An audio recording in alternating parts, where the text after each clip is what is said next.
മലയാളി പെൺകുട്ടിയെ തമിഴ്നാട്ടിൽ കൊലപ്പെടുത്തിയ സംഭവത്തിൽ കൂടുതൽ വിശദാംശങ്ങൾ പുറത്തുവരികയുണ്ടായി.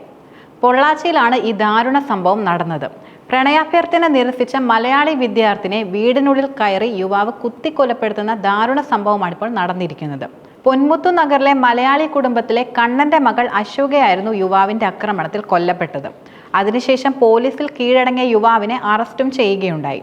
ഉദുമൽപേട്ട റോഡ് അണ്ണാനഗർ സ്വദേശിയും സ്വകാര്യ പണമിടപാട് സ്ഥാപനത്തിലെ ജീവനക്കാരനുമായ പ്രവീൺ കുമാറാണ് ഈ കേസുമായി ബന്ധപ്പെട്ടുകൊണ്ട് ഇപ്പോൾ അറസ്റ്റിലായിരിക്കുന്നത്.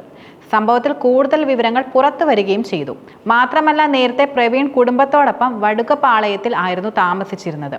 അവിടെ വെച്ച് 2 വർഷം മുമ്പ് അശോകയുമായി പ്രണയത്തിലാവുകയും ചെയ്തു. ഇത്തരത്തിലാണ് റിപ്പോർട്ടുകളെല്ലാം വ്യക്തമാക്കുന്നത്. അതിനുശേഷം ഇരുവരുടെയും വീട്ടുകാർ ഇവരുടെ വിവാഹം നടത്താനും തീരുമാനിക്കുകയുണ്ടായി.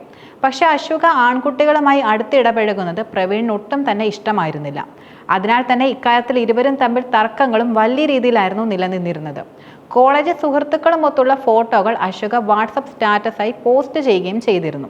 മാത്രമല്ല, ഇങ്ങനെ ചെയ്യരുതെന്ന് പ്രവീൺ അശോകയെ ഉപദേശിക്കുകയും ചെയ്തു. പക്ഷെ പെൺകുട്ടി അതിന് ഒട്ടും തന്നെ ഒരുക്കമായിരുന്നില്ല. കൂടാതെ പോസ്റ്റ് ചെയ്യുന്നത് തുടരുകയുമാണ് പെൺകുട്ടി ചെയ്തിരുന്നത്. 2 മാസങ്ങൾക്ക് മുമ്പ് പെൺകുട്ടി അടുത്ത ബന്ധുവുമായൊത്തുള്ള ഒരു ചിത്രം സ്റ്റാറ്റസായി പോസ്റ്റ് ചെയ്തിരുന്നു.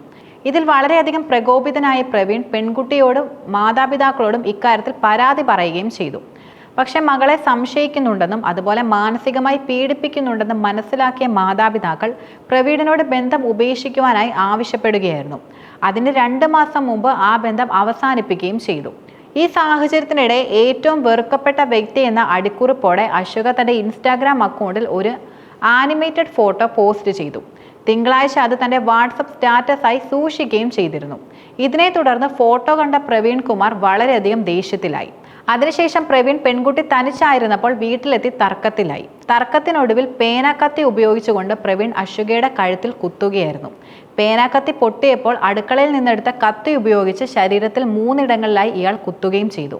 പിന്നീട് പ്രതി വീട്ടിൽ നിന്ന് ഓടി രക്ഷപ്പെടുകയായിരുന്നു ചെയ്തിരുന്നത്. തുടർന്ന് ഇയാൾ പോലീസ് സ്റ്റേഷനിലെത്തി കീഴടങ്ങി. ഉച്ചയ്ക്ക് 12:30 വീട്ടിൽ തിരിച്ചെത്തിയ അശോകയുടെ പിതാവ് കണ്ണൻ രക്തം വാർന്ന അബോധാവസ്ഥയിൽ കിടക്കുന്ന മകളെയായിരുന്നു വീട്ടിൽ കണ്ടിരുന്നത്. ഉടൻ തന്നെ പൊള്ളാച്ചി ഗവൺമെന്റ് ആശുപത്രിയിലേക്ക് മകളെ കൊണ്ടുപോയി. പക്ഷെ ജീവൻ രക്ഷിക്കാൻ കഴിഞ്ഞിരുന്നില്ല. അറസ്റ്റ് രേഖപ്പെടുത്തി പ്രവീണിനെ റിമാൻഡും ചെയ്തിട്ടുണ്ട്.